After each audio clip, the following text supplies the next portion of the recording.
The map you grew up with is completely distorted, like looking at the world through a funhouse mirror.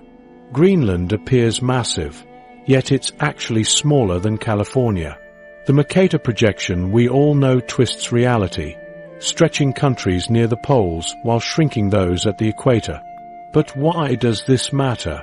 Because these hidden distortions shape how we see the world, and most of us never realize it.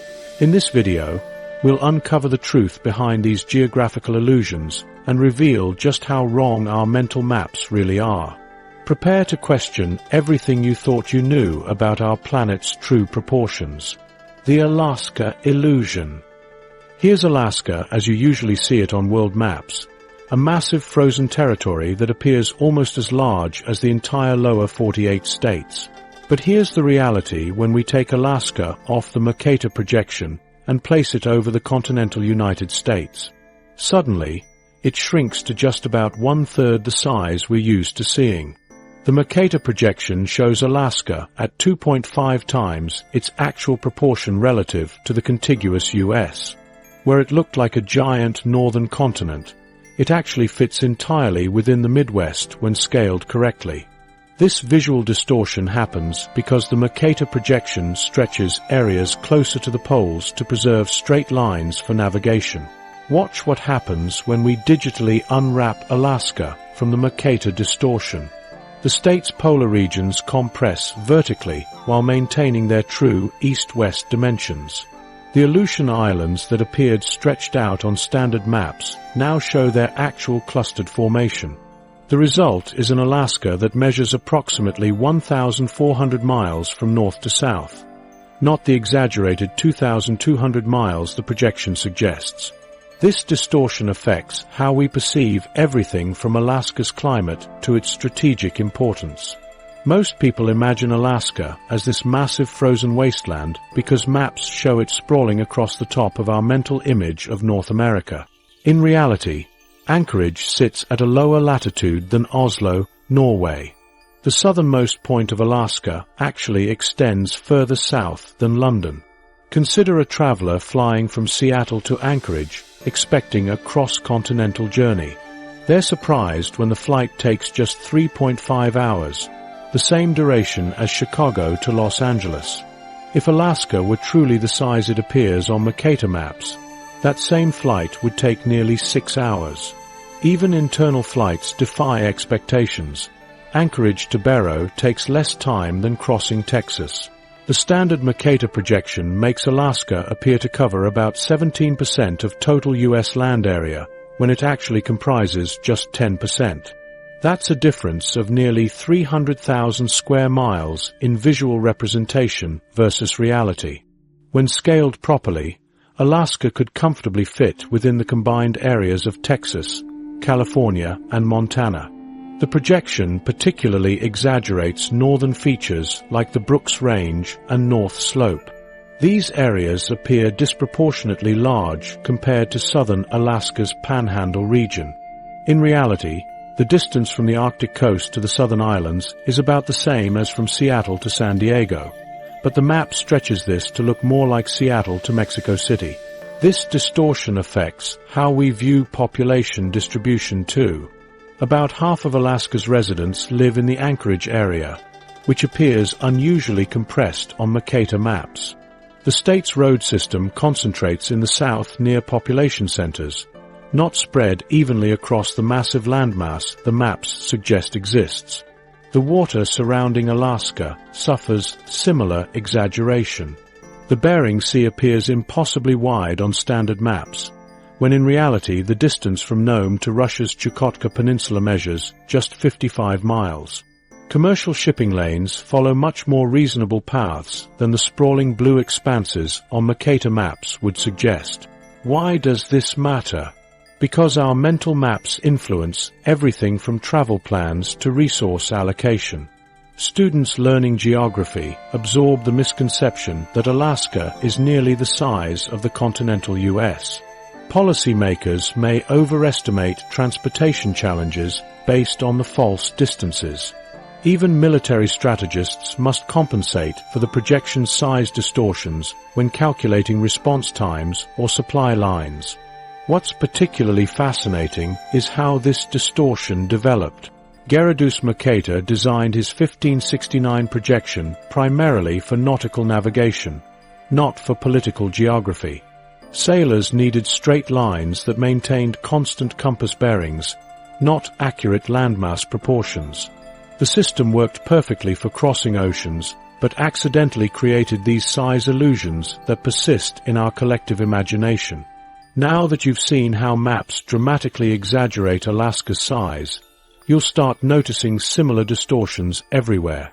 The next section will reveal how Texas, another famously huge state, actually measures up against its international counterparts, proving that sometimes seeing isn't always believing when it comes to world maps.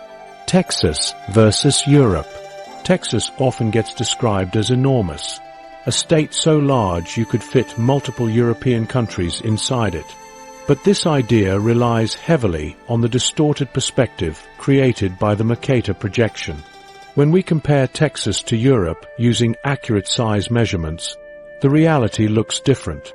On a standard Mercator map, Texas appears massive compared to France or Spain. But shift to an equal area projection, and Texas measures about 268,524 square miles, only 8% larger than France. The difference isn't nearly as dramatic as most world maps suggest. Picture dragging Texas over Europe like an interactive map overlay. It fits neatly over France with room to spare. The northeast corner reaches Paris while the southern tip grazes Spain's coast. The panhandle extends into Belgium but doesn't consume it entirely.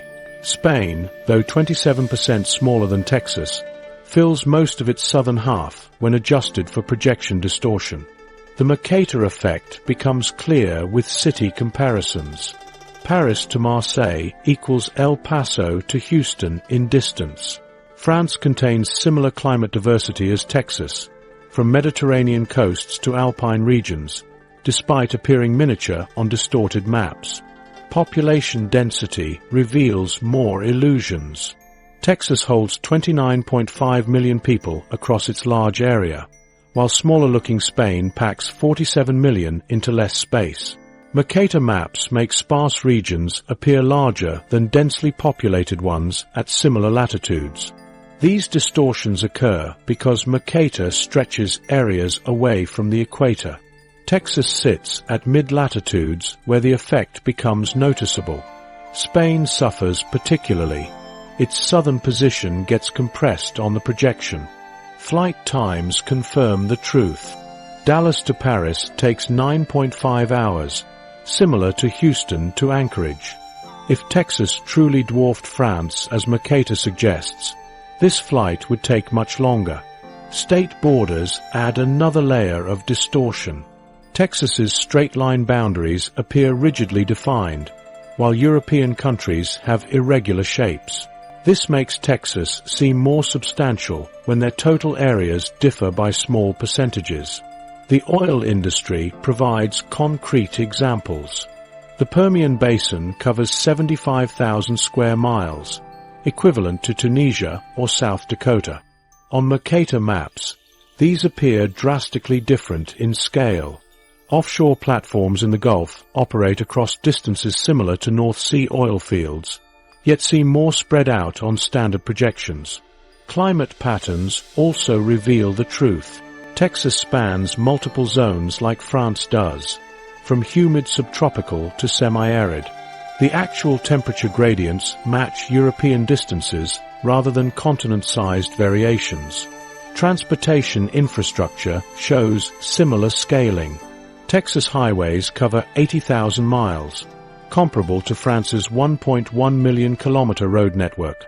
These serve equivalent needs across similarly sized territories. Historical comparisons help correct misconceptions. The Republic of Texas once claimed 389,000 square miles, still smaller than France and Spain combined. Modern Texas occupies less than half that maximum size. Economic comparisons prove the point. Texas's GDP rivals Canada and Russia, countries that appear giants on Mercator maps but contain mostly uninhabited areas. The distortion makes Texas seem to compete with physically larger territories. Agricultural output provides another reality check.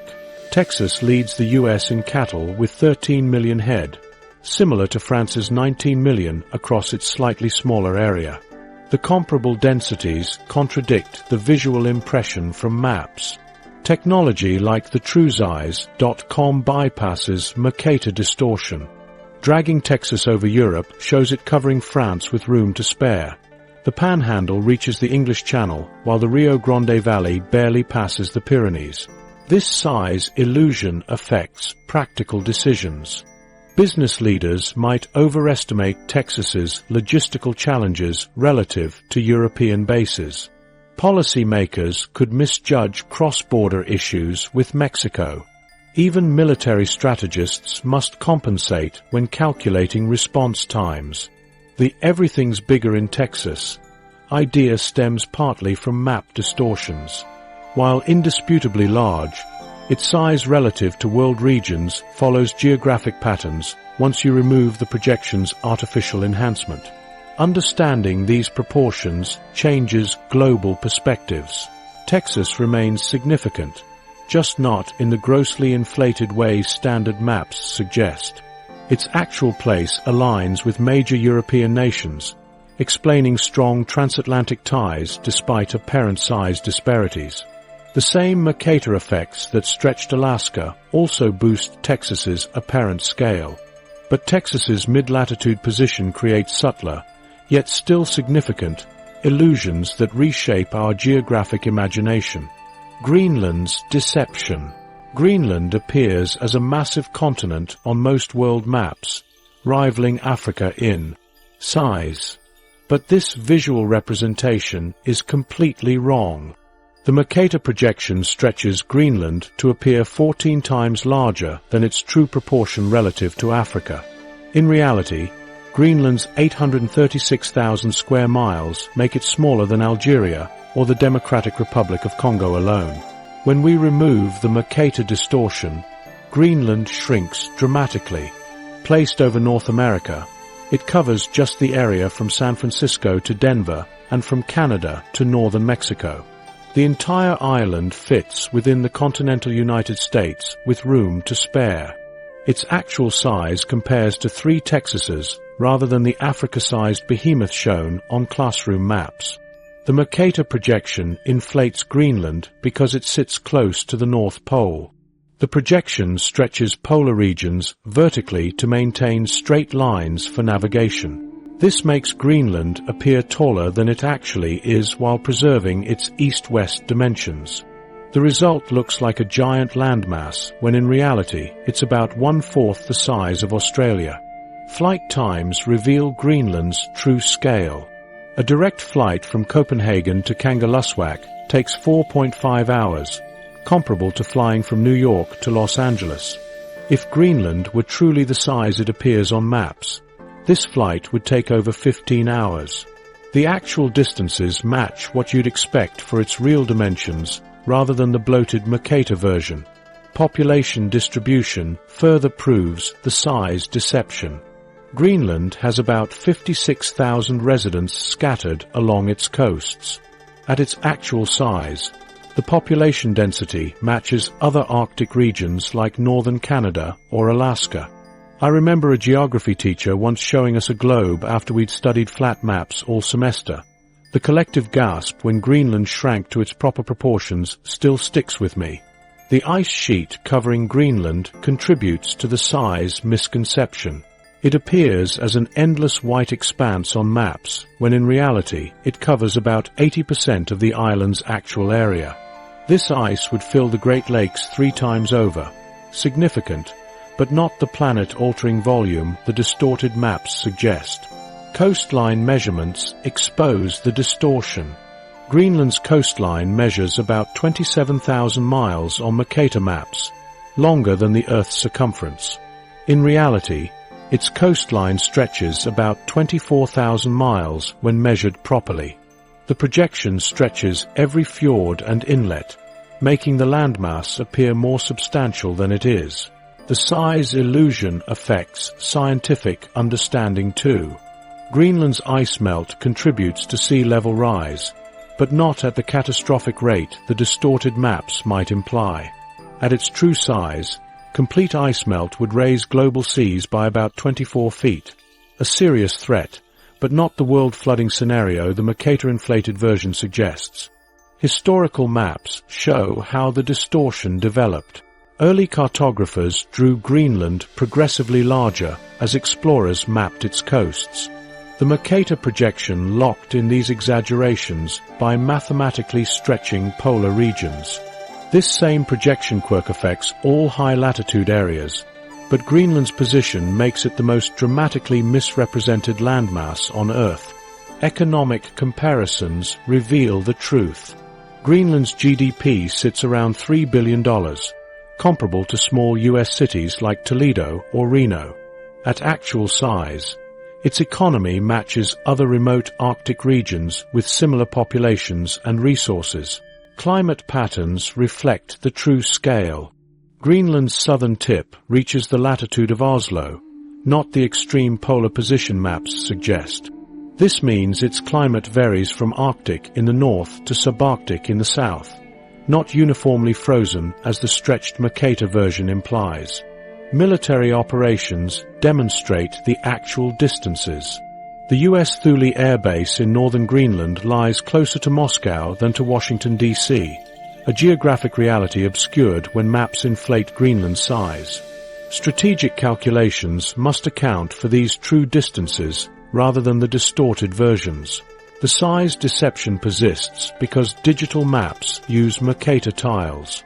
Google Maps and other services adopted this system for smooth zooming, accidentally preserving Greenland's inflated dimensions. Each square tile covers less area near the poles, stacking up to create the size illusion. Educational materials reinforce the misconception. School atlases and classroom maps show the distorted version without explanation. Students grow up believing Greenland rivals Africa in size, rather than fitting comfortably within South America's outline. The persistence of this distortion matters because it shapes global perceptions. People overestimate Greenland's importance in climate systems and geopolitics based on its inflated map presence. Clearing up this misconception helps allocate attention and resources more accurately across the Arctic region. Understanding Greenland's true size changes how we view world geography. Rather than a massive northern continent, it's a large island with specific regional importance. This recalibration helps explain everything from migration patterns to military strategy in the Arctic Circle. The gap between perception and reality here is the largest of any place on our maps, a perfect example of how map projections can deceive us about the world's true proportions. Straight lines, curved reality. Here's how flight paths actually work on our planet, and why your maps have been lying to you. That straight line you see connecting cities on a world map, it's almost never the real path planes take. Imagine trying to connect 2 points on a basketball with a ruler. The straight edge can't follow the ball's curve. That's exactly how flat maps distort flight paths. The shortest distance between 2 points on Earth follows a great circle route, curving along our planet's surface like a stretched rubber band. The Mercator projection, designed in 1569 for sailors needing constant compass bearings, preserves direction at the cost of distorting distances. This creates a visual mismatch where straight map lines often represent longer distances than the curved routes planes actually fly. Take New York to London. On a flat map, it's a straight 3,500-mile line east across the Atlantic. But the true path arcs northward over Newfoundland, covering just 3,450 miles, saving 50 miles. The effect magnifies with longer flights. Tokyo to Los Angeles appears straight on maps, but curves far north over Alaska, following Earth's geometry. Here's a puzzle. Why does flying from Sydney to Santiago head east across the Pacific when maps suggest going west would be shorter? The answer lies in the extreme southern arc of their Great Circle route. Crossing the Pacific becomes the true shortest path, while Mercator flips the intuitive direction. Modern navigation systems automatically calculate these curved paths, but our apps still show straight lines. The distortion peaks with north-south routes. Seattle to Anchorage looks nearly vertical on maps, yet the real flight takes a shallower northeast angle. Private pilots using visual charts must compensate mentally, as Mercator-based maps require mid-flight corrections to stay on course. Meanwhile, airlines exploit these curves to save fuel. Polar routes between North America and Asia fly far north, because that's actually the shortest path, despite looking like detours on classroom maps. Jet streams add another layer. Pilots adjust routes to ride tailwinds aligned with Great Circle paths, creating zigzags on flight trackers that follow both Earth's curvature and optimal winds. This explains why some cities become unexpected hubs. Reykjavik thrives as a stopover not because of its map position, but because it sits on the optimal curved path between Europe and North America. Similarly, emergency landing calculations must account for true distances. An airport appearing close on a map might actually be farther than alternatives. Before GPS, pilots used specialized Lambert maps showing near straight lines that correctly represented curved routes. Today's systems handle the math automatically, but the legacy persists. Your in-flight display shows the true arc while your phone displays a straight line, a 450-year-old maritime solution colliding with modern aviation. So next time you check a flight duration, remember, it reflects the hidden geometry of our spherical planet, not the misleading lines on flat maps. That straight path you see, original purpose, it's just an illusion. The Mercator projection wasn't created to mislead people about geography. It served a very specific navigational purpose in the 16th century. Flemish cartographer Gerardus Mercator designed his famous map in 1569 to solve a critical problem sailors faced at sea. The full Latin name of his work translates to a new and augmented description of Earth corrected for the use of sailors, making its practical application clear from the start. Legend says Mercator spent sleepless nights wrestling with this problem after hearing accounts of Portuguese ships going dangerously off course. Existing maps forced navigators to constantly adjust their bearings, as straight lines on parchment translated to winding paths across oceans. His breakthrough came when he realized preserving compass angles, not distances, was the key to reliable navigation. The key to Mercator's system involved rhumb lines, also known as loxodromes. These are paths of constant compass bearing that cross all meridians at the same angle. On a spherical Earth, these routes appear as spirals converging toward the poles. But Mercator's projection transformed them into straight lines on a flat map for the first time. A sailor could now take a ruler, draw a line from Lisbon to the Caribbean, measure its angle, and follow that single compass heading across the Atlantic. This design came with necessary distortions. Mercator stretched areas increasingly as they moved away from the equator to maintain the angular relationships. Greenland's massive appearance wasn't an error. It was the cost of keeping bearings accurate for navigation. The projection also couldn't show the shortest distance between points, great circles, as straight lines. But that mattered less to sailors who prioritized simple course keeping over mathematical purity. Historical navigation records show how sailors used Mercator's system. A 1585 account describes Portuguese navigators plotting courses by laying a straightedge across the new maps and transferring the measured angle directly to their compass. Dutch East India Company ships carried Mercator charts that reduced complex celestial calculations to simple ruler measurements. This saved time and reduced errors during long voyages where small course deviations could mean missing landfalls entirely. The projection's distortions made mathematical sense for its purpose. While landmasses near the poles appeared enlarged, Critical equatorial regions maintained proportional accuracy where most European navigation occurred. Ships crossing the Atlantic or rounding Africa benefited from correct angular relationships in these heavily trafficked zones. Mercator himself understood the trade-offs. His original map included explanations about proper usage and limitations. The extremes stretching near the poles clearly indicated the projection's unsuitability for representing high-latitude geography accurately. 400 years after its creation, mariners recognized it as a specialized tool, not as a true representation of the world's proportions. The persistence of Mercator maps today stems from their digital convenience, not deception. Early computer mapping systems adopted the projection because its rectangular grid simplified programming. Geographic Information Systems, GIS, maintain Mercator as a default because it preserves angles for local measurements, a direct inheritance from its original navigational purpose. Modern critiques often overlook these purposeful elements. The projection never intended to show comparative country sizes or support geopolitical arguments.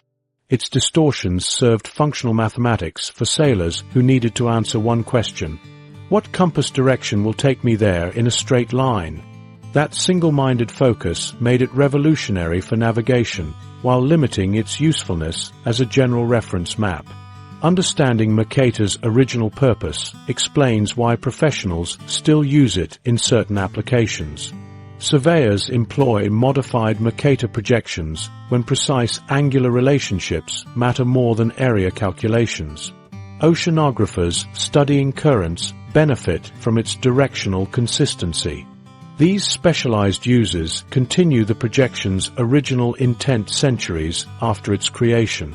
The confusion arises when tools designed for specific tasks get applied more broadly. No one criticizes a wrench for being a poor hammer. Similarly, Mercator's projection worked exactly as intended for navigation, while creating unavoidable distortions for other uses. Digital mapping eventually may move beyond Mercator, but its legacy remains. The projection established core principles that influenced all subsequent cartography.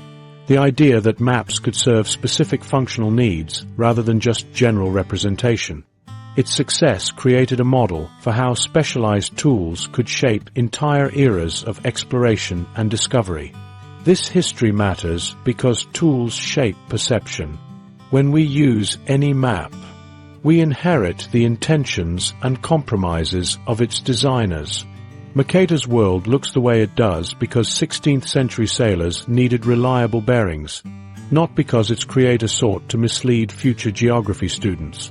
Recognizing this distinction helps us understand why modern digital maps still carry these navigational fingerprints into our classrooms and smartphones. Why we still use Mercator. If the Mercator projection distorts sizes so dramatically, why does nearly every digital mapping platform continue using it?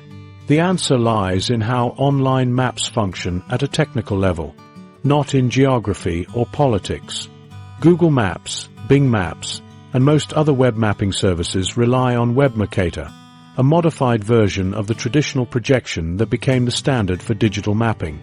Think of it like assembling a jigsaw puzzle where every piece fits perfectly. Web Mercator uses a grid of square tiles that cover the entire mapped world without gaps or overlaps. This uniform system allows computers to process maps efficiently as you zoom and pan. The projection's straight meridians and parallels intersecting at right angles enable seamless navigation. Alternative projections like Robinson curve their longitude lines, which would create irregular gaps between tiles or require complex stretching. Web Mercator avoids this by maintaining identical tile shapes at every zoom level. Only the geographic coverage changes. Mathematical simplicity gives Web Mercator another edge. As former Google Maps engineer Paul Rodemocher noted, the projection's constant angles let us calculate distances with basic trigonometry, critical when serving millions of requests. Other projections require spherical geometry that would slow response times. This efficiency becomes essential for real-time features like turn-by-turn navigation. The tile system also streamlines rendering. Map servers pre-generate tiles at various zoom levels using identical algorithms regardless of location. Whether displaying Paris or Tokyo at zoom level 10, the system applies the same processes, just with different geographic data. This consistency extends to overlaying information like traffic patterns or business locations, which align perfectly with the base map at any zoom level. Despite these technical benefits, the projection introduces significant geographic distortions. Alaska appears roughly 3 times larger relative to Texas than it actually is, while Greenland seems comparable to Africa despite being 14 times smaller. These exaggerations become glaring in global views where polar regions stretch endlessly. The tiling system also imposes physical limits. Web Mercator cannot show the poles, leaving Antarctica truncated or missing entirely from most online maps. Historical inertia cemented Web Mercator's dominance. Early digital platforms adopted it in the 2000s because it matched existing paper maps and GPS systems. Once developers built entire infrastructures around this projection, from coding libraries to server architectures, switching became prohibitively expensive. As cartographer John Hessler observed, the tech stack around Web Mercator is now so entrenched that changing it would be like replacing a city's plumbing while keeping the water running. Performance requirements further lock in the standard. Consumer mapping apps must load instantly on phones with limited processing power. Web Mercator's mathematical simplicity allows quick rendering without specialized hardware. More accurate projections often require additional computing resources that could slow performance or drain batteries faster, a trade-off most platforms won't make. Some services have implemented compromises. Google Earth uses a 3D globe that avoids projection issues entirely, but this demands significantly more processing power than flat maps. Mapbox and ArcGIS Online offer alternative projections as options, but default to Web Mercator for compatibility with existing systems. The commercial mapping industry recognizes these trade-offs. While paper atlases abandoned Mercator decades ago for balanced projections like Winkel-Tripel, digital platforms prioritize usability over geographic precision. Until another system matches Web Mercator's technical advantages without the distortions, it will remain the standard for online maps. These technical choices shape perception. Most people now encounter maps through interfaces that subtly reinforce Mercator's distortions through constant exposure. When you check directions on your phone, you're using a system optimized for pixels and processors, not one designed to represent Earth accurately. Alternatives exist that better preserve geographic relationships, each with unique strengths and weaknesses. The next section examines one such option, the Gall-Peters projection, and why its approach to map-making sparks debate among cartographers and educators. Gall-Peters, the equal area alternative. The Gall-Peters projection presents itself as a solution to Mercator's size distortions, but this accuracy comes with significant trade-offs. First introduced by James Gall in 1855 and later popularized by Arno Peters in the 1970s, this equal area projection correctly shows the relative sizes of all landmasses. While Mercator stretches countries near the poles, Gall-Peters preserves their true proportions by using a cylindrical equal area approach that maps the Earth onto a cylinder before flattening it. Advantages of Gall-Peters asterisk: corrects Mercator's most glaring size distortions. Africa appears properly scaled, 14 times larger than Greenland. Restores accurate proportions for developing nations near the equator. Challenges northern bias by showing the United States at its true size relative to Brazil and China. Reveals Africa could contain China, India, the contiguous US, and Western Europe combined. Disadvantages of Gall-Peters asterisk: severely distorts shapes to achieve area accuracy. Landmasses near equator appear compressed vertically. Polar regions stretch horizontally. Creates unfamiliar forms. Europe becomes unnaturally thin. Alaska appears squashed. Africa's distinctive shape warps with a widened northern bulge and stretched southern tip. The projection sparked controversy when Peters promoted it as a political statement against cartography's Eurocentric bias. Switching to Gall-Peters was eye-opening, recalls Boston geography teacher Maria Chan. My students gasped when they saw Africa's true size, but then struggled to match the distorted shapes with their mental maps. This ideological dimension generated heated debates about whether maps should prioritize technical accuracy or serve social purposes. The projection's political impact stems from how it counters Mercator's psychological effects, reveals Europe as a relatively small appendage to Asia, shows South America rivaling North America in size, challenges perceptions ingrained by centuries of Mercator dominance, highlights how traditional maps subconsciously diminished equatorial regions. Technical limitations affect the projection's usefulness. Like Mercator, it stretches landforms, just in different directions. Navigation becomes difficult without angle preservation. Distortions grow extreme near the poles. Digital mapping avoids it due to irregular shapes complicating tiling systems. Modern digital tools now allow dynamic switching between projections, reducing the need to champion one over another.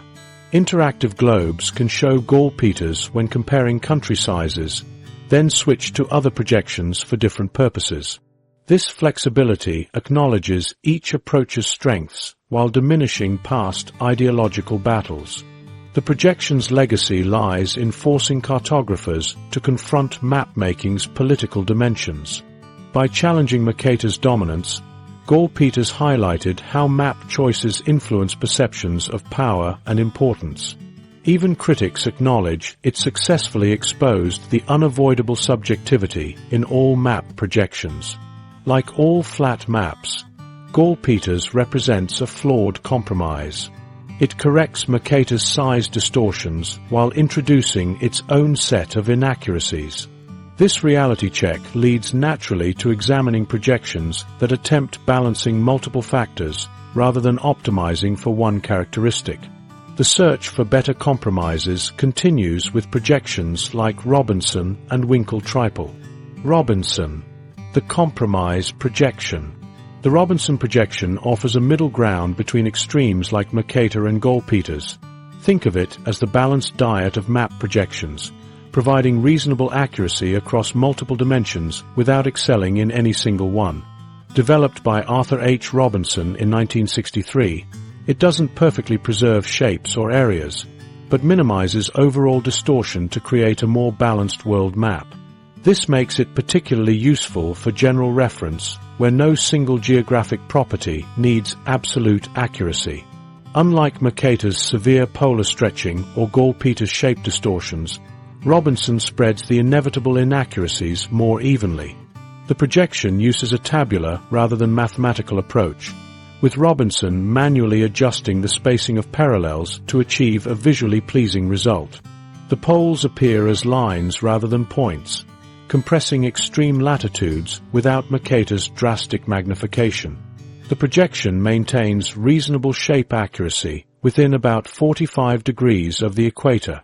Beyond this range, shapes begin to distort, but not as severely as in equal area projections. Greenland appears about 60% bigger than reality, a significant improvement over Mercator's 400% exaggeration. This compromise means viewers recognize most landforms while getting better proportional accuracy than traditional navigation maps provide. Robinson intentionally prioritized visual appeal over geometric purity. He designed the projection specifically for Rand McNally, aiming to create a map that looked right to general audiences. The curves of continents retain familiar silhouettes while moderately correcting size disparities. Africa shows its proper dominance without appearing oddly stretched, while the United States keeps its recognizable shape without dwarfing tropical countries. A side-by-side comparison reveals Robinson's balanced approach. Alaska shrinks to 2/3 its Mercator size relative to the lower 48 states, while Europe appears as one of several similarly sized regions rather than the world's center. Russia's northern expanses compressed to true proportions, showing Canada covers nearly as much area when measured accurately. For the United States specifically, Robinson offers a 15% size reduction relative to the rest of the world compared to Mercator. Texas still looks large, but its proportions relative to California or Florida more closely match reality. The projection reduces northern bias. Alaska remains slightly enlarged, but nowhere near navigation chart extremes. The projection handles oceans better than many alternatives. Mercator turns the North Atlantic into an immense blue void, while Robinson compresses these spaces to reflect actual distances. Flight paths appear curved as in reality, not artificially straightened. Pacific crossings show true scale without making continents seem impossibly far apart. Despite improvements, Robinson still distorts polar regions. Antarctica stretches across the map's bottom as a flattened ribbon, while Greenland merges awkwardly into northern Canada. These issues stem from the fundamental challenge of flattening a sphere. No projection shows poles accurately without severe trade-offs elsewhere. Scale inconsistencies present another limitation. Canada appears about 20% too small relative to equatorial Africa, though less obviously than on Mercator. Measuring areas requires location-specific adjustment factors, a drawback for scientific applications needing precision. The projection gained widespread adoption due to readability. National Geographic used Robinson from 1988 to 1998, exposing millions to this balanced approach. Familiar shapes eased the Mercator transition, while better proportions subtly corrected misconceptions. Many classroom atlases and news media still use it for general reference. Robinson described his creation as an orthophonic projection, meaning right appearing, prioritizing aesthetics over mathematical purity. Unlike Peters' ideological claims, Robinson positioned his work as a practical tool, a pragmatism that appealed to cartographic traditionalists. The Winkel-Tripel projection has since surpassed Robinson in some applications, offering better polar area preservation at the cost of mid-latitude shape distortion. Both represent attempts to balance competing demands that no flat map perfectly resolves.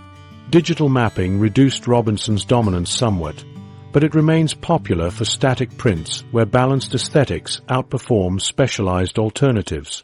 Many world maps in books and posters default to Robinson for showing the entire Earth without obvious distortions. The projection's legacy lies in demonstrating how technical choices affect perception. By softening Mercator's extremes while avoiding Gall-Peters' radical corrections, Robinson created a map that felt familiar yet subtly more accurate, a psychological edge pure mathematical solutions often lack. Seen between Mercator and Gall-Peters, Robinson lands almost exactly in the middle, less navigationally useful than the former, less area accurate than the latter, but far more versatile for casual reference. This versatility explains its decades-long institutional adoption. The projection handles thematic data well. Climate zones and migration patterns appear reasonably accurate across most latitudes, making it useful for educational maps showing global phenomena. Critics note that balanced doesn't mean neutral. Like all projections, Robinson favors certain distortions. Prioritizing mid-latitude shapes over polar precision reflects Western bias, just less extremely. It still centers on Greenwich and keeps Europe and North America visually prominent. Modern cartography increasingly combines multiple projections to minimize issues. This approach recognizes no one-size-fits-all solution exists. Each projection serves different needs depending on scale and purpose. Robinson's work reminds us that map-making always involves compromise.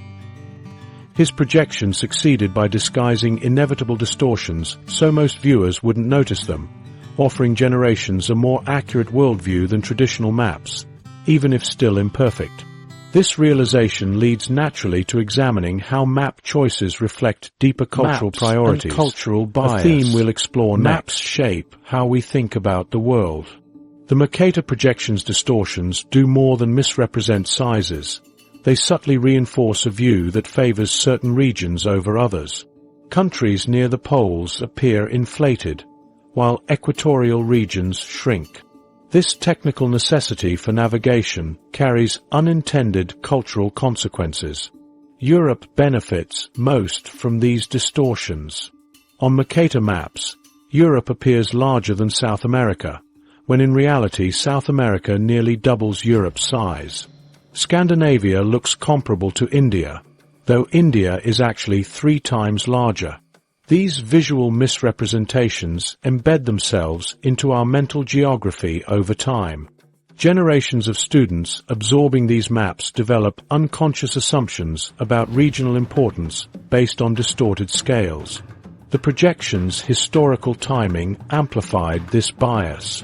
Created in 1569 during Europe's colonial expansion, the Mercator map came to dominate precisely when European powers were asserting global influence.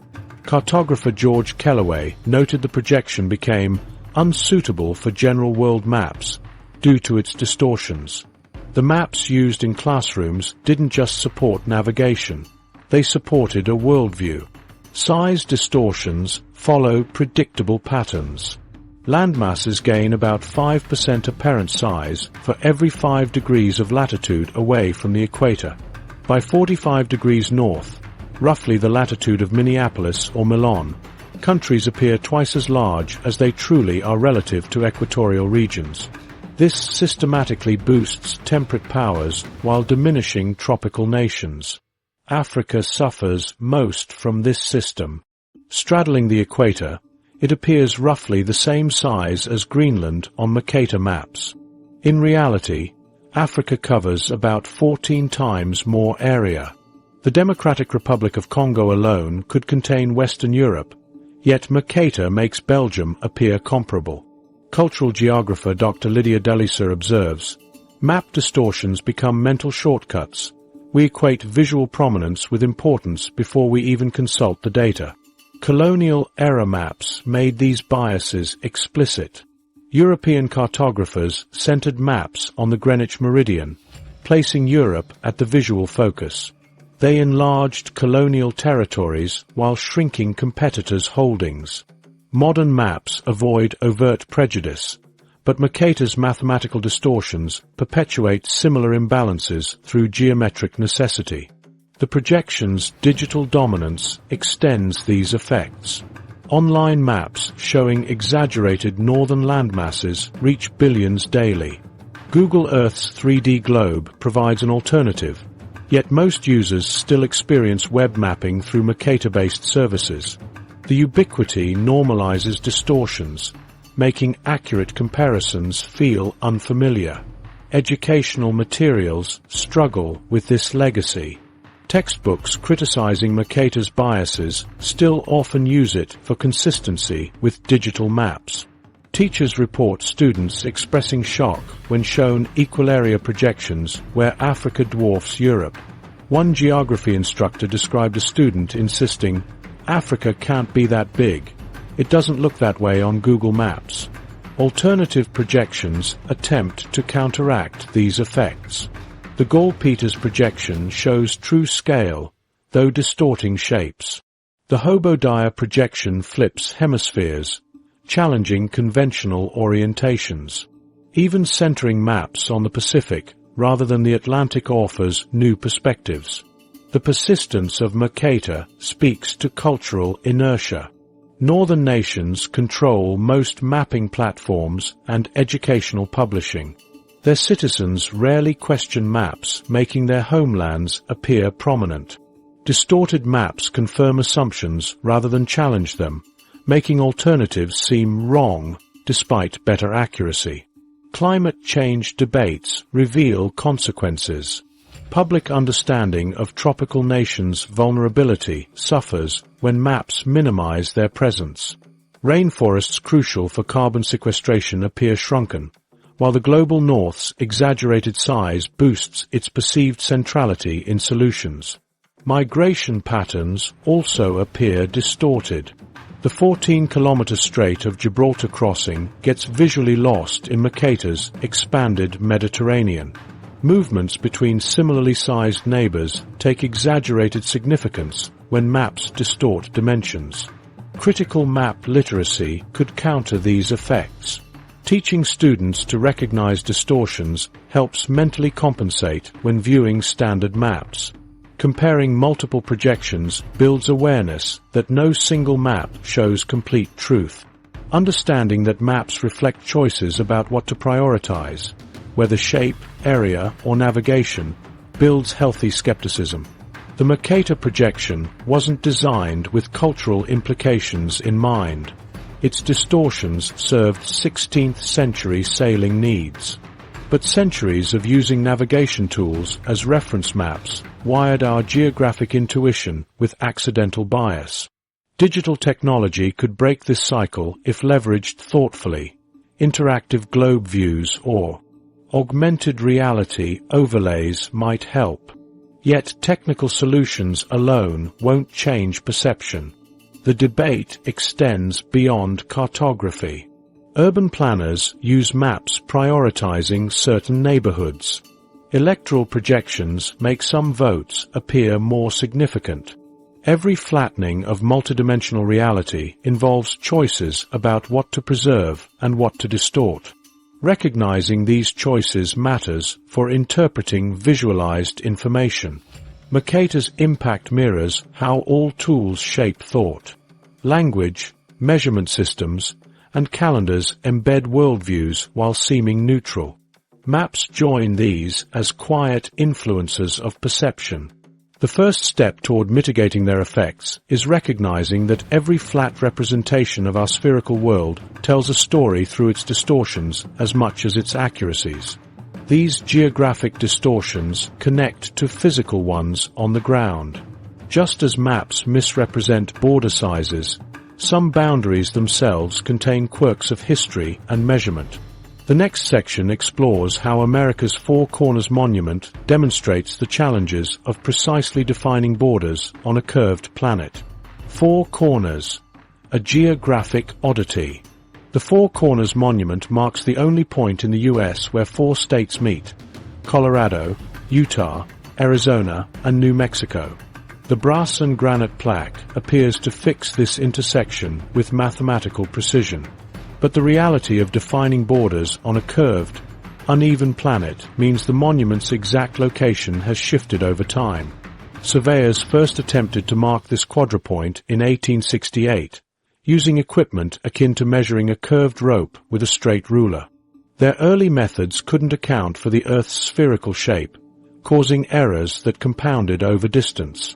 The original marker ended up nearly 1,800 feet east of its intended position.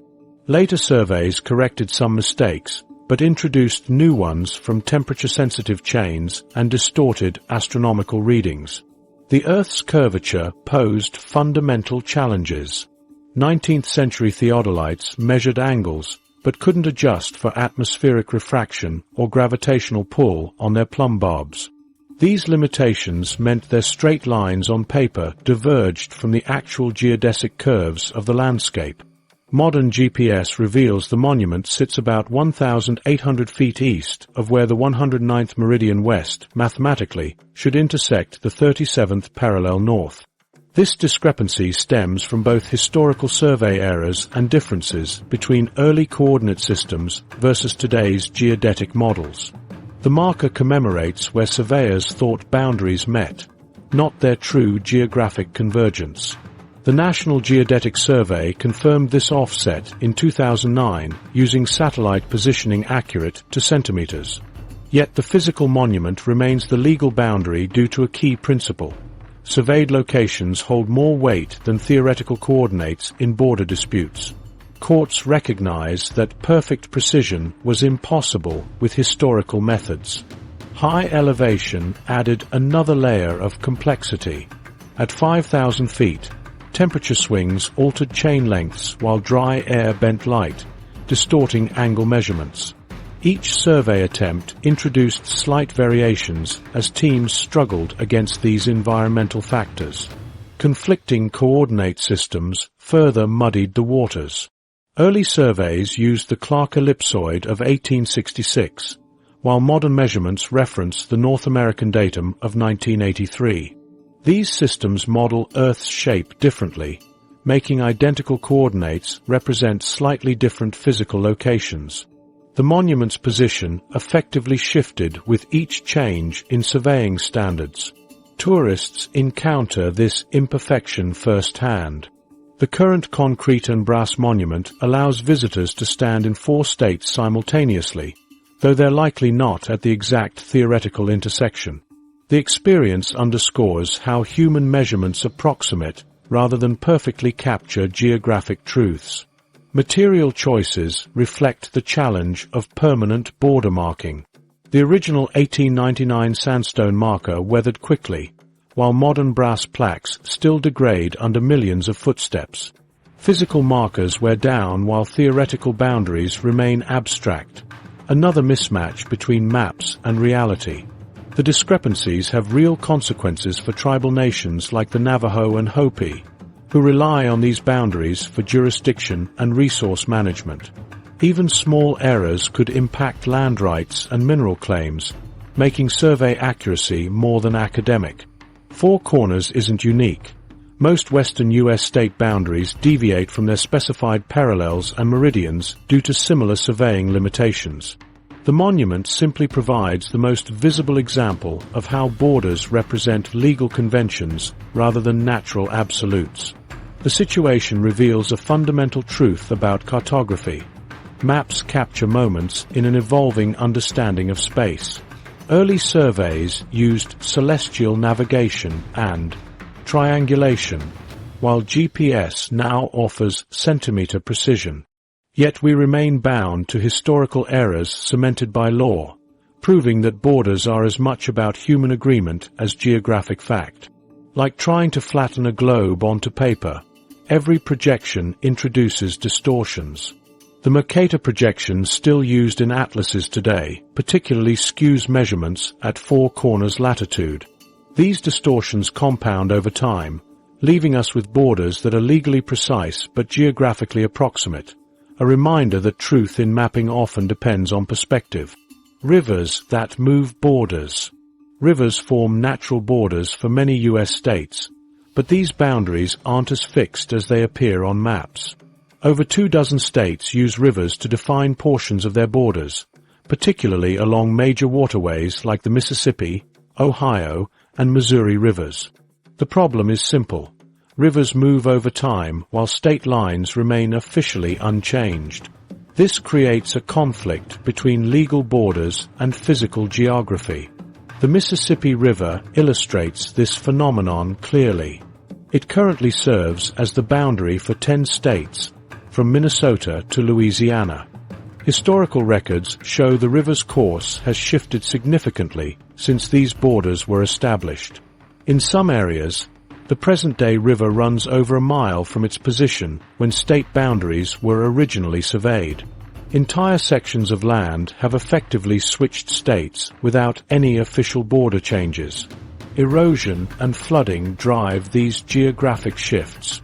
The Mississippi carries massive amounts of sediment daily, constantly reshaping its banks. During floods, the river can carve entirely new channels overnight. These dramatic shifts leave state borders crossing dry land where water once flowed. The legal system struggles with this disconnect. Most state boundaries were defined using the river's 1800s location. Courts generally consider these original surveys authoritative, even when the river has moved far from its historic position. This creates situations where properties physically on one side of a river legally belong to the state on the opposite bank. Consider Louisiana and Mississippi's decades-long battle over their shared border. Their boundary follows the 1812 location of the Pearl River, which has since drifted almost 2 miles west. Thousands of acres now physically in Louisiana remain technically part of Mississippi. Residents face changing tax jurisdictions, voting districts, and regulations without moving an inch. The legal principle of avulsion versus accretion determines how courts handle these cases. Gradual river movement means borders follow the new course, while sudden changes typically keep the original boundary. But distinguishing between these processes often requires complex geological analysis decades later. Surveyors face unique challenges documenting these fluid boundaries. Modern crews use GPS to track riverbank positions, but must reconcile these with historical legal descriptions. The Iowa-Illinois border shows how approaches evolve. A 2007 survey revealed over 13,000 acres had changed states due to river movement. The states compromised by using modern positions practically while maintaining the original boundary legally. Mapping these areas requires constant updates. Cartographers must choose whether to show legal boundaries or current geography, with most opting for original surveyed lines. This creates apparent discrepancies when rivers have moved significantly. The economic impacts are substantial. River boundaries affect mineral rights, fisheries, and transportation regulations. The Arkansas-Tennessee dispute over the Mississippi's movement led to conflicts over valuable oil and timber resources. Navigation rights further complicate matters. As rivers shift, shipping channels may cross between state jurisdictions. Ecological consequences also emerge. States manage their portions of boundary rivers independently, creating inconsistent environmental regulations. Wetland protections can vary dramatically across an invisible border in a continuous ecosystem. Some states have developed practical solutions. Missouri and Kentucky use the current deepest channel of the Mississippi as their working boundary, despite legal definitions based on historic positions. This approach recognizes the river's dynamic nature while providing clear demarcation. The issue extends beyond the Mississippi basin. The Rio Grande's shifts have sparked disputes between Texas and Mexico. The Red Rivers movement led to a 2016 Supreme Court case between Oklahoma and Texas. Even relatively stable rivers experience small changes that accumulate over decades. Historical records help resolve disputes. Surveyors consult old maps and explorers' journals. Mark Twain's 1850s Mississippi River notes have provided evidence in modern cases. This research helps distinguish gradual changes from sudden events. Climate change may accelerate these challenges. Increased flooding could lead to more rapid river course changes. Some models predict the Mississippi may eventually abandon its current delta entirely, fundamentally rewriting Louisiana's political geography. These disputes reveal a fundamental truth. Borders are human constructs imposed on a dynamic natural world. River boundaries seemed convenient when drawn, but nature doesn't respect political lines. Every map showing a state boundary along a river is just a snapshot of a constantly evolving system. The challenges of mapping dynamic borders lead to larger questions about geographical accuracy. If rivers can move state lines, what other assumptions about fixed boundaries might be wrong? The next section examines why creating a perfect flat map of the U.S. is fundamentally impossible due to the mathematical challenges of projecting a sphere. The impossible perfect map. Creating a perfectly accurate flat map of the United States is impossible because of fundamental mathematical limitations. The Earth is a three-dimensional sphere, while maps are two-dimensional surfaces. Imagine trying to flatten a basketball without stretching or tearing its surface. Some distortion is inevitable. Cartographers must choose which geographic properties to preserve, always sacrificing others in the process. The Mercator projection illustrates these trade-offs clearly. While it preserves angles perfectly for navigation, it drastically exaggerates sizes near the poles. Alaska appears 2.5 times larger than its true proportion relative to the lower 48 states. If you've ever wondered why flight times don't match map distances, Seattle to Anchorage takes about as long as Chicago to Los Angeles, this projection explains the discrepancy. Your mental map of distances is likely skewed by these distortions. Equal area projections like Gall-Peters fix the size problem but create new issues. The United States appears squashed, with Florida stretching oddly wide and Alaska looking stubby. While Africa shows its true massive scale, the unfamiliar shapes make geographic features hard to recognize. This reveals a core challenge. No projection can simultaneously keep shapes, sizes, distances, and directions perfectly accurate. Compromise projections like Robinson attempt balance. The US maintains its familiar outline but appears about 15% smaller relative to the world than on Mercator. Alaska shrinks to more accurate proportions while remaining recognizable. These solutions spread distortions more evenly rather than eliminating them, like smoothing wrinkles across a sheet rather than removing them completely. The distortions become particularly noticeable when examining flight paths. On a Mercator map, a straight line from Chicago to Beijing appears efficient, but the actual shortest route curves far north over Alaska. Similarly, New York to Johannesburg doesn't fly east across Africa as flat maps suggest, but curves southward over Brazil. Your perception of these routes is shaped by projection choices you've likely never considered. Digital mapping hasn't solved these problems. While we can now view 3D globes, most apps default to Web Mercator for its computational advantages. This means we're constantly viewing size distortions without realizing it. Alaska still appears enormous on your weather app, and Africa still looks smaller than it truly is. The convenience comes at the cost of geographic accuracy most users never notice. These limitations have real-world consequences. Shipping companies adjust routes for projection errors. Emergency responders use local projections that minimize distortions in their operating area. Even GPS coordinates must be translated into whatever projection a particular map uses, introducing potential errors at each conversion. The mathematical compromises affect everything from airline navigation to disaster response. Multiple government agencies maintain different official projections for their specific needs. The U.S. Geological Survey uses ALBAs for national maps, while the FAA requires different projections for aeronautical charts. This patchwork system exists because no single projection can serve all purposes equally. Each application demands different trade-offs between shape, size, and distance accuracy. Every projection decision carries implications. Accurately representing area for resource management might sacrifice shape accuracy needed for navigation. Preserving angles for surveying might distort sizes important for environmental studies.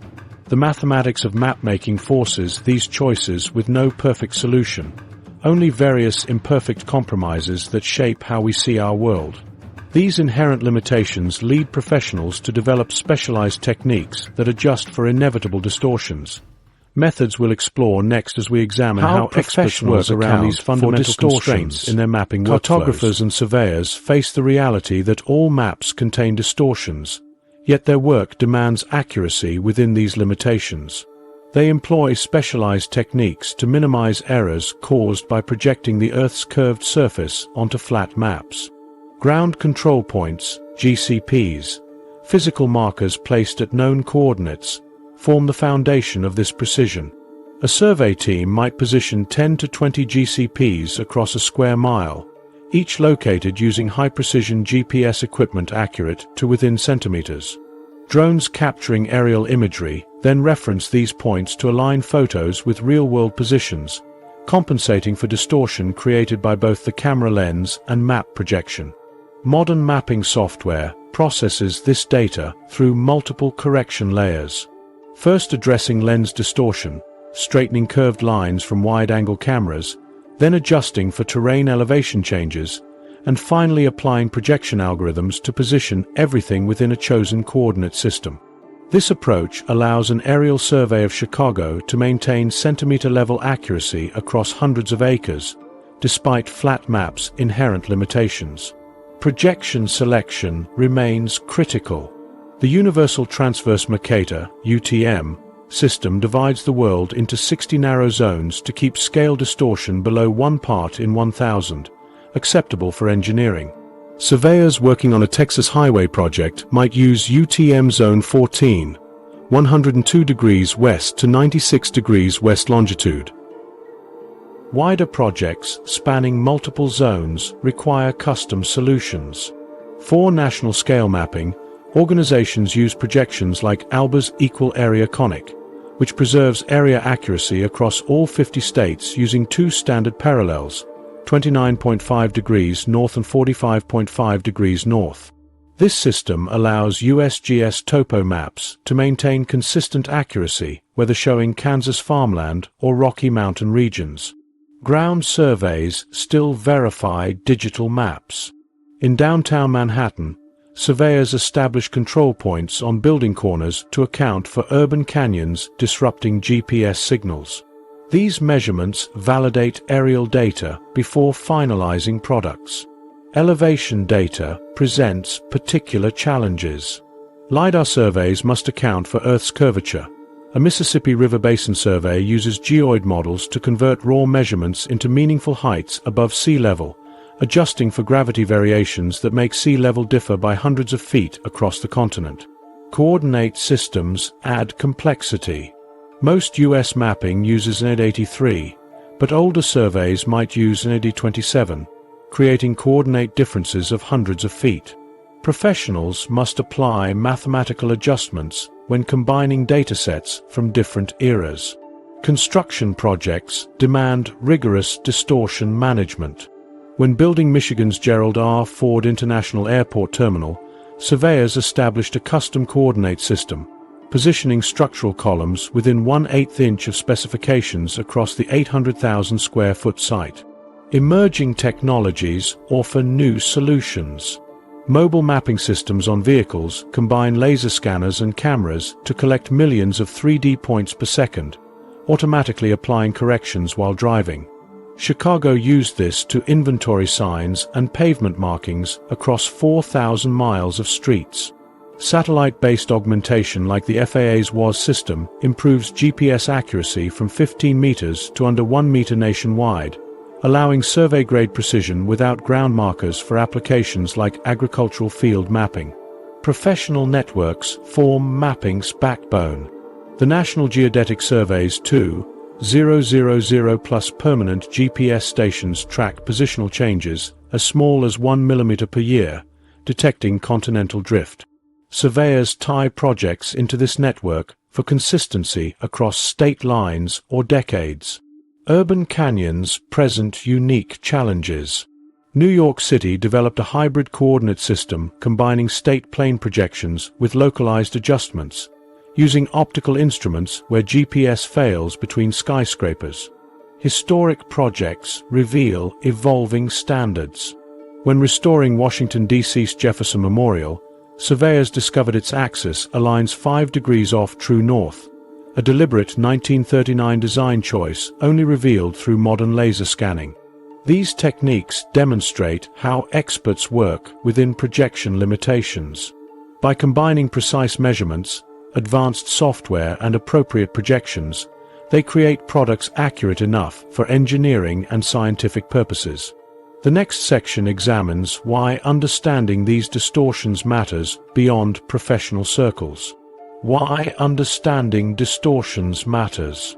Map distortions influence real-world decisions with significant consequences across multiple sectors. Let's examine these impacts through key categories: travel and logistics. Standard maps misrepresent flight paths and shipping routes. The straight lines on Mercator maps don't reflect actual curved Great Circle distances, the shortest paths between points on a globe. A Los Angeles to London route appears shorter than reality, affecting scheduling and fuel calculations. Shipping companies lose millions annually when routes between Shanghai and San Francisco don't account for the northern curve near Alaska. Policy and global priorities. The exaggerated size of northern nations on Mercator projections creates visual bias in international relations. When Africa appears smaller than Greenland, its environmental and economic importance gets visually diminished. During the 1982 UN Convention on the Law of the Sea, delegates had to establish special mapping standards to resolve maritime boundary disputes caused by different projections. Emergency response. During Hurricane Katrina, some relief teams wasted critical hours because Mercator maps made affected towns appear equally distant from aid centers when they weren't. First responders relying on these maps reached survivors hours later than necessary, a delay that proved fatal for some. Floodplain maps using improper projections have similarly misidentified evacuation zones during recent floods. Agriculture and infrastructure. Projection errors cause up to 15% discrepancy in reported farmland sizes nationwide, equivalent to misjudging a 100-acre farm as 85 acres. These inaccuracies affect irrigation planning and equipment needs. Pipeline routes plotted on flat maps often require extra materials when built, as a proposed 100-mile route might actually measure 110 miles, accounting for terrain. Military and high-stakes decisions. In the 1991 Gulf War, artillery units reported targeting difficulties because their maps didn't adjust for projection variations across the battlefield. One unit fired shells nearly 500 meters off target, the length of 5 football fields, before switching to GPS-corrected coordinates. Modern military systems now automatically convert between coordinate systems to prevent such errors. Education and perception. Students learning from Mercator maps absorb distorted views. Brazil appears smaller than Alaska despite being nearly 5 times larger. These early impressions persist into adulthood, affecting business decisions and cultural attitudes. When New York City students were shown accurate comparisons, 68% couldn't correctly identify which of 2 trading partners actually had the larger economy. Climate science. The common 8 to 12% distortion in Arctic areas affects ice loss calculations, potentially underestimating sea level rise by inches over decades. During the 2015 Paris Agreement negotiations, some delegates initially questioned climate models until shown corrected projections of melting patterns. Urban planning. The New York MTA found subway routes required 5% length adjustments when accounting for projection effects, adding millions in costs. A proposed mile-long road might actually measure 1.2 miles when accounting for elevation changes, creating budget overruns across large projects. Public health. Early COVID-19 tracking using standard maps obscured transmission patterns between cities. When the CDC switched to customized projections, they discovered infected travelers were moving along highway corridors that flat maps had visually separated. These examples reveal how map distortions compound into real-world consequences. The container shipping industry's annual $47 million loss from routing errors could fund 1,000 new school buses. The 15% farmland measurement discrepancy equals misallocating enough water for 200,000 households annually. One striking case occurred during the 2004 Indian Ocean tsunami, when relief maps made some coastal villages appear equidistant from supply centers. Rescuers following these maps took 3 extra hours to reach one community, time that might have saved dozens given the 90-minute window for effective flood response. Later analysis showed proper projections would have revealed a direct overland route obscured by the map's distortion. Understanding these limitations helps us use maps more effectively. Tools like the truesize.com allow quick comparisons. Dragging Canada over Africa reveals the continent could contain 3 entire Canadas with room to spare. Flight path visualizers show how straight routes become curves in reality. While technology improves accuracy, the fundamental challenge remains.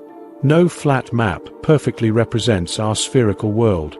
The key is recognizing these distortions to make better informed decisions. whether planning a farm, sending aid, or understanding global relationships. The maps we choose inevitably shape the reality they represent. Every map you've ever seen is wrong in some way. Flat projections must distort the spherical Earth, stretching, shrinking, or warping reality to show certain features clearly. The Mercator map makes navigation simple, but blows up polar regions. Equalaria maps show true sizes, but twist familiar shapes. Peel back your map like an onion skin. What lies beneath the familiar shapes? That straight-line flight actually curves across the globe. Alaska only dwarfs Mexico on paper. Cartographers choose which truths to keep and which to bend.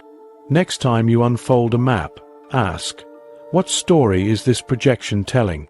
The real world hides between the lines.